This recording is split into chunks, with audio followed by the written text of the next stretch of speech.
मौन की गहराई में कितना बड़ा आनंद छुपा है, यही हम आज के एक रहस्यमय गौतम बुद्ध की कहानी के माध्यम से जानेंगे। शांत रहना ही मनुष्य को परम सुख देता है। तो चलिए उस कहानी की शुरुआत करते हैं।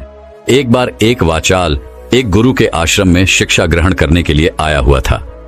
वह शिष्य अपने गुरु की बात कम सुनता था, लेकिन अपनी बात बताने में वह बहुत उत्सुक रहता था। एक दिन गुरु ध्यान पर चर्चा कर रहे थे। ध्यान किस प्रकार किया जाता है और ध्यान का क्या महत्व होता है, इसी पर चर्चा चल रही थी। आश्रम के सभी शिष्य मौन होकर अपने गुरु की बातों को सुन रहे थे। गुरु उनको समझा रहे थे कि आप किसी भी प्रकार का ध्यान करते हो, लेकिन ध्यान की गहराइयों में जाने के लिए आपको अपने मन के अंदर प्रेम जागृत करना होगा। ध्यान करते समय आपको निरंतर अपने मन का निरीक्षण करना होगा कि आपके मन के अंदर किस प्रकार के विचार आते हैं।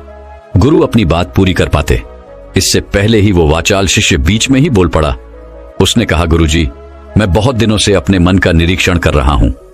मैं हर आने जाने वाले विचार को बड़ी गहराई से देखता हूं, समझता हूं, लेकिन उसके बावजूद मेरे मन की आदतों में कुछ बदलाव नहीं आ रहा है। मैं अक्सर सुबह देरी से उठता हूं और रोज रात को मैं यही सोचकर सोता हूं कि मैं सुबह जल्दी उठूंगा, जल्दी उठकर ध्यान करूंगा, अपने मन का निरीक्षण करूंगा, लेकिन मैं ये कर नहीं पाता हूं। मैंने अपने साथी शिष्यों से भी इस बारे में चर्चा की, लेकिन उनके पास भी इसका कोई जवाब नहीं है। इस आश्रम में कोई एक दूसरे से बात ही नहीं करना चाहता। सब लोग चुपचाप रहते हैं, कोई चर्चा नहीं होती। ऐसे में हम अपने मन को कैसे समझ पाएंगे, उसका निरीक्षण कैसे कर पाएंगे, जब तक हम अपने मन के विचारों का, अपने मन की आदतों का एक दूसरे के सामने जिक्र नहीं करेंगे, उसकी चर्चा नहीं करेंगे, उस पर बहस नहीं करेंगे, तब तक हम चुप रहकर अपने मन को कैसे समझ पाएंगे। कृपा करके इन सभी शिष्यों को समझाने की कृपा करें कि कम से कम एक दूसरे से अपने मन की बात साझा तो करें। उनके मन में क्या विचार चलते हैं, ध्यान में उनके अंदर क्या बदलाव आता है, वह क्या महसूस करते हैं। ध्यान करते वक्त कम से कम आश्रम में इन बातों की तो चर्चा होनी चाहिए। गुरु ने उस वाचाल शिष्य से पूछा कि तुम दूसरों के मन की बात क्यों जानना चाहते हो, उससे तुम्हारा क्या फायदा होगा।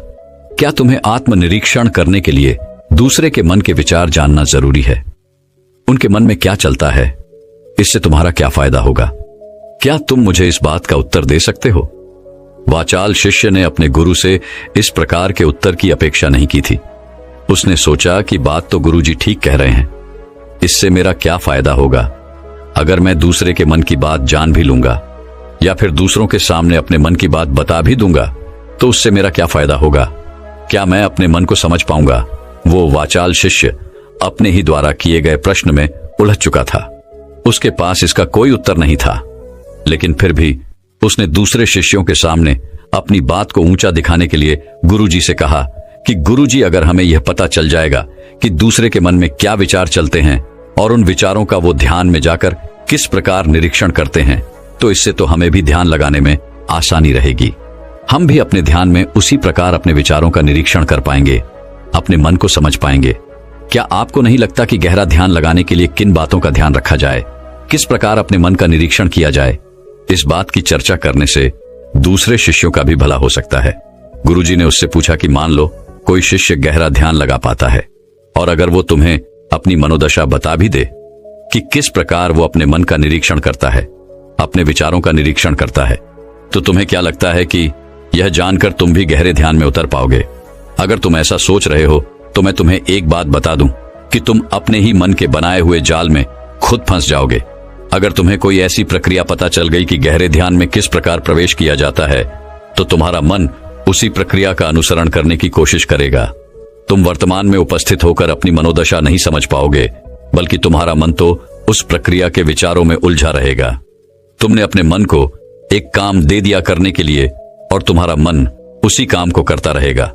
तुम भी उस काम में सम्मिलित हो जाओगे, तो तुम अपने मन का निरीक्षण किस प्रकार कर पाओगे?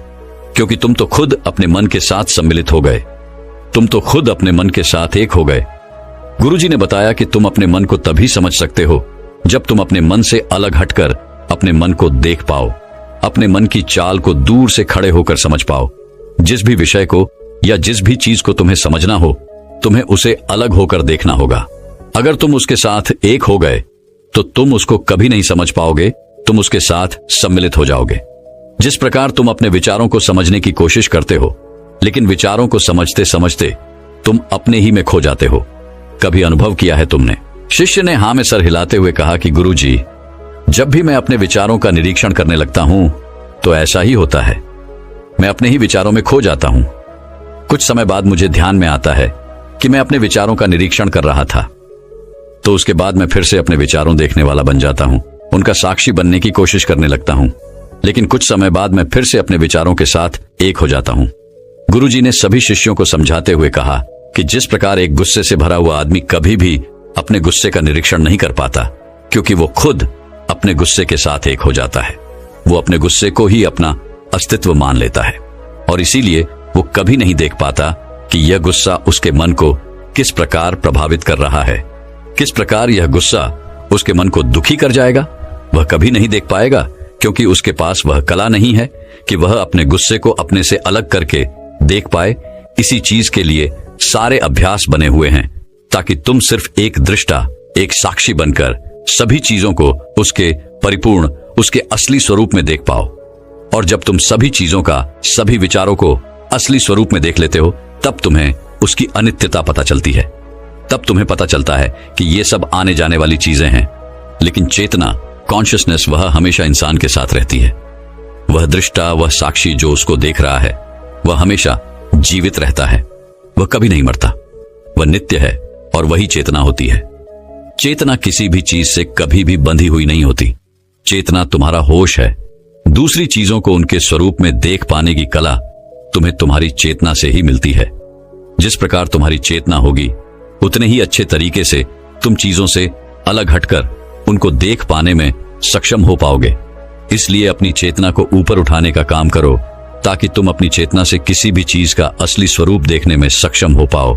शिष्य ने पूछा कि गुरुदेव, आपकी बातें कुछ कुछ तो समझ में आ रही हैं, लेकिन एक बात समझ में नहीं आई कि अपनी चेतना को ऊपर उठाने के लिए, अपने आप को ज्यादा होश में रखने के लिए हमें क्या करना होगा।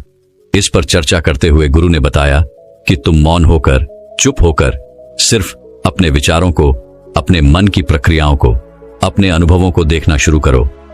तुम्हारे अनुभव आते हैं, तुम्हारे अनुभव चले जाते हैं, वो आने तय है। वो हमेशा हमारे साथ नहीं रहने वाले, लेकिन हमारा मन उन्हीं अनुभवों को पकड़ने की कोशिश करता रहता है।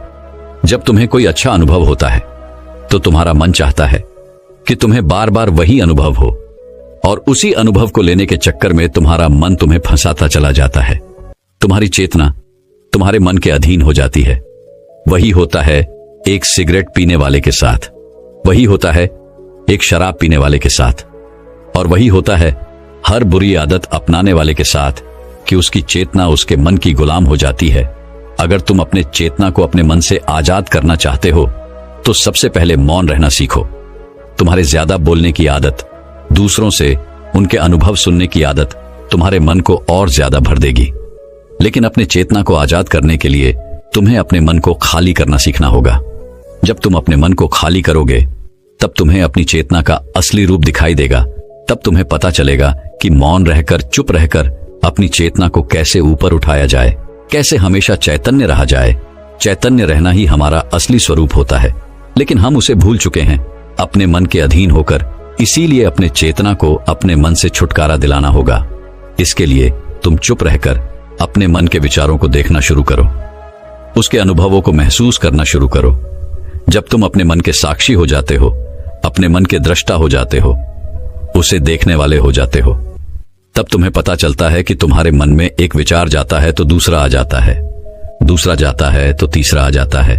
और इस प्रकार जिस तरह सड़क पर भीड़ चल रही होती है, लोगों का हुजूम चल रहा होता है, एक आदमी जाता है तो दूसरा आता है, दूसरा जाता है तो तीसरा आता है। उसी प्रकार हमारे मन की भूमि में अनेकों अनेक विचार आते और जाते रहते हैं, लेकिन धीरे धीरे हम उनसे जुड़ते नहीं हैं, उनके साथ बहने नहीं लग जाते, उनके साथ खो नहीं जाते, बल्कि उनको साक्षी होकर बस देखते रहते हैं।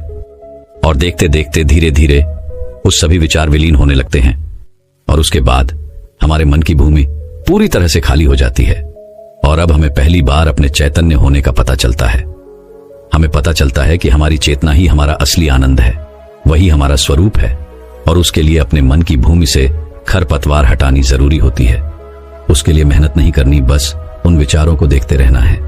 एक विचार जाता है तो दूसरा आता है, दूसरा जाता है तो तीसरा आता है। बस देखते रहो, साक्षी बने रहो और देखते देखते वह विचार विलीन हो जाते हैं।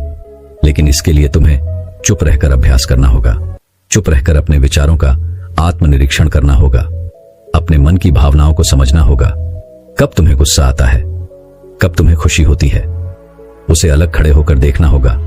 जब भी हमें गुस्सा आता है या खुशी होती है या किसी से घृणा होती है तो हम तत्क्षण उत्तेजित हो जाते हैं और उत्तेजना की वजह से ही हम उन भावनाओं को अलग होकर देख नहीं पाते हैं। लेकिन अगर हम उत्तेजित ना हों, शांत रहें, शिथिल रहें, तो हम अपने मन की भावनाओं को समझ सकते हैं, उनको जान सकते हैं। और जब हम अपने मन की भावनाओं को जानने लगते हैं तब हमें पता चलता है कि कोई भी भाव हमेशा नहीं रहता। एक भाव जाता है तो दूसरा चलता है। खुशी हमेशा नहीं रहती, दुख हमेशा नहीं रहता, गुस्सा हमेशा नहीं आता। जब इन बातों को हम समझने लगते हैं तो ये सारे भाव हमारे अंदर से विलीन होने लगते हैं और सिर्फ एक प्रेम, एक आनंद हमारे अंदर बच जाता है। उसे ही हम परमानंद कहते हैं और वही हमारा असली स्वरूप होता है। इसीलिए अपने मन की चाल में तुम खुद मत फंस जाना। अपने मन की चाल को दूर खड़े होकर बस देखते रहना और देखते देखते वह चाल, तुम्हारा मन पूरी तरह से विलीन हो जाएगा। और जब कोई मन नहीं बचेगा तभी हम हर चीज में अपना मन लगा सकते हैं, हर काम को पूरे ध्यान पूर्वक कर सकते हैं। असल में मन का विलीन होना ही ध्यान में प्रवेश होता है। जब तक हमारा मन हावी होता है तब तक हम ध्यान में प्रवेश नहीं कर पाते, क्योंकि हमारा मन करेगा तब हम ध्यान करेंगे और जब हमारा मन नहीं करेगा तब हम ध्यान नहीं करेंगे। और ऐसा हर काम में लागू होता है। लेकिन एक बार अगर हमारा मन विलीन हो जाता है तो हम हर काम में ध्यान लगा सकते हैं और ध्यान ही हमारा असली स्वरूप बन जाता है, वही चेतना बन जाती है। इस ज्ञान भरी चर्चा को सुनकर सभी शिष्य प्रसन्न हो गए। लेकिन गुरु ने उन्हें चेतावनी देते हुए कहा कि तुम प्रसन्न हो रहे हो, यह भी तुम्हारे मन की एक भावना है। तुम्हें यह बातें सुनने में मजा आ रहा है, इसीलिए तुम प्रसन्न हो रहे हो। लेकिन यह बातें हमेशा कोई तुम्हें नहीं सुनाएगा और इसी वजह से तुम्हारा मन हमेशा प्रसन्न नहीं रह पाएगा। अगर तुम्हें असली आनंद की खोज करनी है, ऐसी प्रसन्नता हासिल करनी है जो कभी विलीन ना हो, तो तुम शांत होकर, मौन होकर, भावना रहित होकर अपने विचारों और अपनी भावनाओं को देखना शुरू करो। उसके बाद तुम्हें खुद ही महसूस होगा कि चेतना जो होती है वह शाश्वत होती है, वह कभी नहीं मरती और बाकी सभी चीजें अन्यथा हैं। वो खत्म हो जाएंगी, वो मर जाएंगी, वो पीछे छूट जाएंगी। कोई भी चीज इस संसार में शाश्वत नहीं होती सिवाय हमारी चेतना के। जब हम प्राण छोड़ते हैं तो हमारे शरीर से सबसे पहले हमारी चेतना ही निकलती है, इसीलिए चेतना कभी नहीं मरती। गुरु ने सभी को निर्देश देते हुए कहा कि आज हम मौन रहकर अपने मन के विचारों और उसकी भावनाओं पर ध्यान लगाएंगे, उसके साथ सम्मिलित नहीं होंगे, बस उसे दूर से खड़े होकर देखते रहेंगे। थोड़ा कठिन है, लेकिन अभ्यास करने से तुम इसमें पारंगत हो जाओगे। और इसके बाद गुरु ने सभी को ध्यान लगाने का संकेत किया। तो दर्शकों, अब शांत रहने के फायदे के ऊपर अगली कहानी की शुरुआत कुछ इस प्रकार होती है।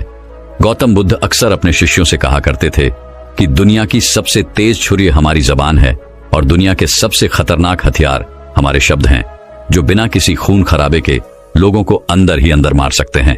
हमारे शब्द हमारी ताकत है, लेकिन यह हमारी सबसे बड़ी कमजोरी भी हो सकते हैं। अगर हमें नहीं पता कि कब, कहां, क्या और कितना बोलना है, यदि हम सही समय पर सही इरादे के साथ सही शब्दों का प्रयोग करते हैं तो यह हमें एक सफल व्यक्ति बनाता है। लेकिन अगर हम सही समय पर सही इरादे से सही शब्दों का इस्तेमाल नहीं करते हैं तो यह हमारे जीवन को नरक से भी बदतर बना सकता है। तो आज मैं आपको मौन के ऊपर एक कहानी सुनाऊंगा और यह कहानी आपके जीवन को बदलने वाली है, आपको मौन की शक्ति का एहसास करवाने वाली है। जापान में एक बहुत ही प्रसिद्ध बौद्धिक भिक्षु हुए। उनका नाम था रिझाई।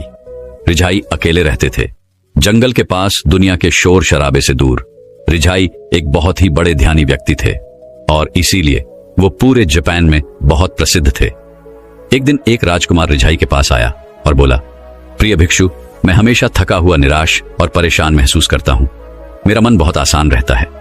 हालांकि मेरे पास सब कुछ है, दौलत, शोहरत, सुख सुविधाएं जो हर व्यक्ति चाहता है या पाने की इच्छा करता है, लेकिन फिर भी मेरे अंदर इतनी अशांति और चिंता क्यों है? रिझाई ने कहा, इस प्रश्न का उत्तर तुम जानते हो, बस तुमने कभी इसकी तलाश नहीं की।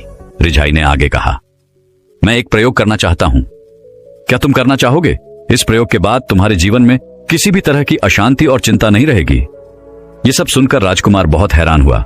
उसने कहा, बताइए, मुझे करना क्या है? अपने मन की शांति के लिए मैं कुछ भी करने को तैयार हूं। रिझाई ने एकदम शांत होकर उत्तर दिया, अगले 10 दिनों तक तुम मेरे आश्रम में रहोगे और एक सामान्य व्यक्ति की तरह अपना जीवन व्यतीत करोगे, और इन 10 दिनों तक तुम एकांत में अकेले मौन बैठे रहोगे। राजकुमार भिक्षु की बात से सहमत हो गया। पहले दिन राजकुमार को लगा कि उसका मन सामान्य सी अधिक आसान और विचलित है। उसके मन में तरह तरह के प्रश्न उठ रहे थे और वह आम लोगों की तरह जीवन जीने में असहज महसूस कर रहा था। उसके अंदर से बोलने की प्रबल इच्छा उठ रही थी, लेकिन वह मौन रहा। उसके मुंह से कुछ नहीं निकला, एक शब्द भी नहीं। वह चुपचाप बैठा रहा, लेकिन रात होते होते उसे अंदर ही अंदर शांति का अनुभव होने लगा। उसके लिए यह अनुभव अजीब था। वह खुद से पूछ रहा था कि वह अंदर ही अंदर खुशी क्यों महसूस कर रहा है, और उसकी आंतरिक बेचैनी और चिंता कम की होने लगी है। अगले दिन राजकुमार एक आंतरिक चुपचाप बैठा प्रकृति को निहार रहा था। पौधों को, फूलों को, आकाश में उड़ रहे पक्षियों को। वह अपने जीवन में पहली बार महसूस कर रहा था कि उसके आसपास की प्रकृति कितनी अद्भुत है। वह दिन भर प्रकृति की सुंदरता को देखता और उसकी शांति को महसूस करता रहा। इस तरह से एक हफ्ता बीत गया और अब तक उसके मन की सारी बेचैनी, सारी हलचल, सारी उथल पुथल और सारा तनाव एकदम गायब हो गया था। 8वें दिन की सुबह राजकुमार फिर से एकांत में बैठ गया और कुछ ही मिनटों में उसकी आंखें अपने आप बंद हो गईं और वह गहरे ध्यान में चला गया। वह पूरे दिन वहीं आंखें बंद की बैठा रहा और गहरे ध्यान में डूबता चला गया। ना कोई शब्द, ना कोई चिंता। राजकुमार भीतर से असीम शांति और आनंद से भर गया। राजकुमार अपने बाकी के 2 दिन इसी तरह गहरे ध्यान में व्यतीत करने के बाद 11वें दिन रिझाई के सामने प्रस्तुत हुआ और रिझाई को प्रणाम करके बोला, मुझे उत्तर मिल गया कि मेरे मन में इतनी उथल पुथल और चिंता क्यों थी। मैं जान गया कि मेरा मन इतना विचलित क्यों था। रिझाई ने मुस्कुराते हुए पूछा, बताओ क्या उत्तर मिला तुम्हें? राजकुमार ने कहा, मैं आवश्यकता से अधिक बातें करता था। मैं किसी पर भी अपने शब्द और ऊर्जा व्यर्थ करता था। मैं दिन भर अपने लोगों से फालतू की बातें करता रहता और फिर उन्हीं के बारे में अकेले में सोचता रहता और ज्यादातर समय नकारात्मक ही सोचता। इस तरह मैं बस अपना समय बर्बाद कर रहा था। ज्यादा बोलने और नकारात्मक सोचने की वजह से ही मेरा मन अशांत और बेचैन हो गया, और इस वजह से ही मैं किसी भी चीज पर ठीक से काम नहीं कर पा रहा था, जिससे फिर मैं लगभग हर काम में सफल होने लगा। और फिर इन लगातार मिलने वाली असफलताओं की वजह से ही मैं और भी उदास और चिड़चिड़ा हो गया और इसने मेरे जीवन को नष्ट कर दिया। लेकिन ये 10 दिन पूरी तरह से अलग थे। अब मुझे ऐसा लग रहा है कि मैं अपना जीवन पूरी तरह से जी रहा हूं, लेकिन इससे पहले ही मैं अपना जीवन गलत तरीके से जी रहा था। और मैंने यह भी सीखा कि हमें सिर्फ ध्यान करने की जरूरत नहीं है। ध्यान अपने आप होता है जब हम स्थिर, शांत और मौन होते हैं। ध्यान के पिछले कुछ दिनों के दौरान मैंने जो पहली चीज सीखी वह यह है कि मनुष्य के जीवन के सबसे महत्वपूर्ण घटना स्वयं को जानना है। यह सुनकर रिझाई ने कहा, सिर्फ तुम ही नहीं, दुनिया में ज्यादातर लोग जरूरत से ज्यादा बोलते हैं। आज भी लोग ज्यादातर समय केवल एक दूसरे को नीचा दिखाने के लिए ही बोलते हैं। कुछ लोग ना चाहते हुए भी बातें करते हैं और अपना जीवन बर्बाद कर लेते हैं। रिझाई ने राजकुमार को मौन का महत्व समझाते हुए कहा, एक बार गौतम बुद्ध से उनके शिष्यों ने पूछा, प्रिय बुद्ध, आप ज्यादातर समय चुप क्यों रहते हैं? बुद्ध ने कहा, क्योंकि मौन में मैं अपने भीतर अनंत शांति की गहराइयों में होता हूं। मौन अपने भीतर उतरने की पहली सीढ़ी है। मौन के बिना स्वयं को जानना असंभव है। स्वयं को जानने और समझने का पहला नियम है कि मौन हो जाओ। उतना ही बोलो जितना अत्यंत आवश्यक हो, और तुम अचानक पाओगे कि 90% से ज्यादा तो व्यर्थ का है। ना बोलते तो कोई नुकसान ना था, बोल के ही गलती करती। दुनिया की 90% मुसीबतें कम हो जाएं अगर लोग थोड़ा चुप रहें। झगड़े फसाद कम हो जाएं, उपद्रव कम हो जाएं, अदालतें कम हो जाएं।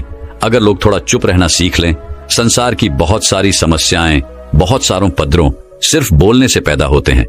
सारी बात मौन सीखने की है। जिसने मौन की कला जान ली वह भीड़ में भी अकेले होने की कला जान लेता है। वह अपने भीतर डुबकी लगाने लगता है। एकांत में तो आदमी स्वर्ग में है। दूसरे की उपस्थिति ही बेचैनी पैदा करती है। पहले तो मौन के साथ हूं, पहले तो अपनी ऊर्जा को मौन में उतरने दो। गहराने दो मौन को, और उस स्थिति में पहुंचने के लिए जब दूसरों की मौजूदगी से तुम परेशान हो जाओ तो उचित है कि आंख बंद कर लो और अपने में खो जाओ। वहां से पाओगे ताजगी, क्योंकि तुम्हारे जीवन का स्रोत वहीं छिपा है। वह किसी दूसरे में नहीं, तुम्हारे भीतर है। तुम्हारे जड़ें तुम्हारे भीतर हैं। आखिर कौन तुम्हें तुम्हारे भीतर लेकर जाएगा? कोई नहीं। तुम्हें स्वयं ही अपने भीतर उतरना पड़ेगा। इसीलिए अपने भीतर जाओ। वही परम राज्य है जीवन का, वही स्रोत है आनंद का, वही से जन्म हुआ है, वही मौत में डूब जाओगे, वही तुम्हारा सूर्योदय हुआ है, वहीं से अस्त होगा। उसमें बार बार डुबकी लो। जब भी तुम डुबकी लगाकर लौटोगे वहां से तुम पाओगे फिर ताजे हुए, फिर जीवन की नई संपदा मिली, फिर नई शक्ति का जन्म हुआ। थकान गई, उदासी गई, चिंता गई। जैसे कोई स्नान करके लौटता है तो शरीर शीतल हो जाता है, शांत हो जाता है। ऐसे ही जब कोई भीतर से होकर वापस आता है, मौन में स्नान करके लौटता है, तो समस्त अस्तित्व, समस्त व्यक्तित्व शांत और मौन हो जाता है, आनंदित हो जाता है। जब तुम आंतरिक मौन की उस पराकाष्ठा पर पहुंच जाओगे तब तुम पाओगे कि बोलने से भी तुम्हारा मौन खंडित नहीं होता, वह बना ही रहता है। उसकी एक अंतर्धारा लगातार तुम्हारे भीतर बहती रहती है। तुम बोलते तो हो लेकिन अपने से छूटते नहीं। तुम शब्द का उपयोग भी करते हो लेकिन वो तुम्हारे मौन को खंडित नहीं कर पाते। एक बार गहरे मौन में स्थिर हो जाओ, फिर तुम्हारी वाणी में भी सुगंध आ जाएगी, फिर तुम्हारी वाणी में भी एक विशालता आ जाएगी। तुम्हारा बोलना संगीतपूर्ण होगा, तुम्हारा बोलना सत्य होगा। तुम बोलोगे तो दूसरों पर भी शीतलता छा जाएगी। जैसे ही तुम अंदर से चुप होते हो, तुम इतने शक्तिशाली होने लगते हो कि समाज का डर तुम छोड़ने लगते हो और तुम्हारे जीवन में एक मस्ती आती है। तुम्हारे चेहरे पर एक नई रौनक आ जाती है। तुम्हारी आंखें किसी और ही बोझ से भर जाती हैं और तुम अनंत शांति के समुद्र में डूबने लगते हो। इतना कहकर रिझाई ने अपनी बात खत्म की और वह मौन में चला गया। राजकुमार भी उनका धन्यवाद कर अपने महल वापस चला गया। दोस्तों, आपने भी अनुभव किया होगा कि बहुत ज्यादा बात करने से दिमाग अशांत हो जाता है, जिसे हम अपने दिमाग पर नियंत्रण खो देते हैं और साथ ही अपना ध्यान भी खो देते हैं। जो लोग बहुत ज्यादा बोलते हैं उनके पास किसी एक काम पर ध्यान केंद्रित करने की काबिलियत नहीं होती।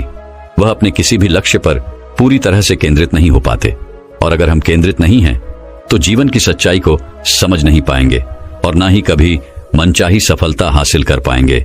इसके अलावा भी आपने देखा होगा कि जो लोग अधिक बोलते हैं वह अक्सर लोगों के बीच हंसी का पात्र बन जाते हैं, और जो लोग कम बोलते हैं और अपनी बात पर कायम रहते हैं उन्हें लोगों से सम्मान मिलता है। लोग उनकी बातों को सुनते हैं और उन पर भरोसा भी करते हैं। जो लोग जरूरत से अधिक बोलते हैं और अपने विचारों के बारे में पक्के नहीं होते, उनका दिमाग अस्थिर और विचलित रहता है, शोर से भरा रहता है, और एक अशांत दिमाग वाला व्यक्ति जीवन में किसी भी चीज में सफल नहीं हो पाता, क्योंकि वह किसी भी काम में फोकस नहीं कर पाता। यदि किसी व्यक्ति को यह पता है कि उसे कब, कहां और क्या बोलना है, तो वह व्यक्ति सच में बहुत बुद्धिमान है। और ऐसा व्यक्ति जहां भी जाता है वह व्यक्ति तो आकर्षण का केंद्र बन जाता है और वह जो कुछ भी करता है उसमें सफल होता है। अगर हम किसी महान और सफल व्यक्ति के व्यक्तित्व को गहराई से देखें तो पाएंगे कि वो कम बोलते हैं और कम से कम शब्दों में अपनी बात खत्म कर देते हैं। वह बोलने से पहले ही वह चीजों और जिसके बारे में उसे बोलना है उनके बारे में गहराई से सोचते हैं। लेकिन जो लोग बहुत ज्यादा बोलते हैं, बहुत बार वो झूठ भी बोलते हैं और अपनी बातों से दूसरों के मन और विचारों पर कचरा डालते रहते हैं। वो ज्यादातर समय दूसरों की बुराई करते रहते हैं, इसलिए उनके अपने भी उनसे नफरत करने लगते हैं और उसे बचने की कोशिश करते हैं। हमारे भारतीय उपनिषदों में कहा गया है कि हमारे शब्द वास्तविक भ्रम शक्ति हैं। मौन से धैर्य आता है, धैर्य से ध्यान, और ध्यान से हम अपने जीवन के बारे में जागरूक हो जाते हैं। इसीलिए अगर हम ज्यादा बात करते हैं तो हम मौन को खो देते हैं, जो मन की शांति का पहला स्तंभ है। दोस्तों, आज से हम भी मौन का अभ्यास करते हैं। आज से हम भी वही बोलेंगे जो जरूरी है, और हम कोशिश करेंगे कि कम से कम शब्दों में अपनी बात खत्म करें, और हो सके तो कोशिश करेंगे कि रोज कम से कम 30 मिनट एकांत में चुपचाप बैठे। और मुझे पूरा विश्वास है कि इससे हम सब के अंदर एक सकारात्मक बदलाव जरूर आएगा। इसी के साथ इस वीडियो को खत्म करते हैं। दोस्तों, मैं उम्मीद करता हूं कि यह कहानी सुनने से आपके जीवन में अच्छे बदलाव आए होंगे।